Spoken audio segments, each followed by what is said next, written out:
বাইরে ঘুরতে গেছিলাম। হঠাৎ একটা মেয়ে কোথা থেকে এসে আমাকে বলল, এই যে শুনছেন, আপনাকে অনেকদিন ধরে একটা কথা বলবো ভাবছি। আমি বললাম, কি কথা? আমাকে চেনেন নাকি আপনি?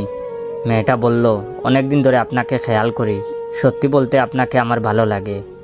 I love you. Please please please না করবেন না, তাহলে আমি মরে যাব। মেয়েটার মুখে কথাটা শুনে তো আমি অবাক। এত সুন্দর মেয়ে আমাকে আই লাভ ইউ বলেছে।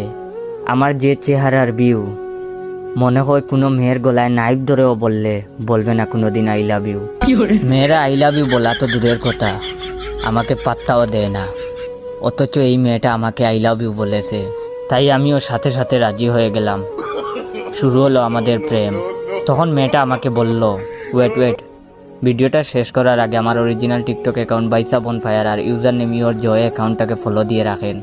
আর ভাইয়ের আইডির রিচ ডাউন, তাই সবার সামনে ভিডিও যায় না। তাই একটু কষ্ট করে ভাইয়ের এই খারাপ সময় ভাইয়ের এই ভিডিওটা আপনার 15 জন বন্ধুকে শেয়ার করবেন। তখন মেয়েটা আমাকে বলল, বাবু চলো না ঘুরতে যাই। আমি বললাম, কোথায়? মেয়েটা বলল, নদীর পাড়ে। আমিও রাজি হয়ে গেলাম।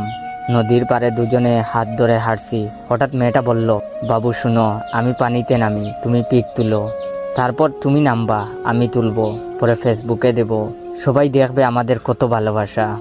আমিও রাজি হলাম। কথা মতো ও পানিতে নামলো, আমি পিক তুললাম, তারপর ও উঠলো। আমি পানিতে নামার আগে ওকে মানি ব্যাগ আর ফোনটা দিয়ে বললাম, রাখো এগুলো, পানিতে নামলে ভিজে যাবে।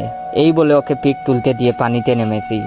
তখন মেয়েটা ডাক দিয়ে বলল, বাবু ডুব দাও, দেখতে ভালো লাগবে। ওর কথায় দিলাম এক ডুব দিয়ে উপরে উঠে দেখি মেয়েটা নাই। আমার মানিব্যাগ আর মোবাইল নিয়ে পালিয়েছে শালি। আমাকে এভাবে ধোঁকা দিল। বল্টু একটা ফেক আইডি খুললো, নাম দিল নুসরাত জাহান। কিছু মেয়েকে ফ্রেন্ড রিকোয়েস্ট দিল, অনেকজনে অ্যাকসেপ্টও করলো। এর মধ্যে অপর্ণা ইসলাম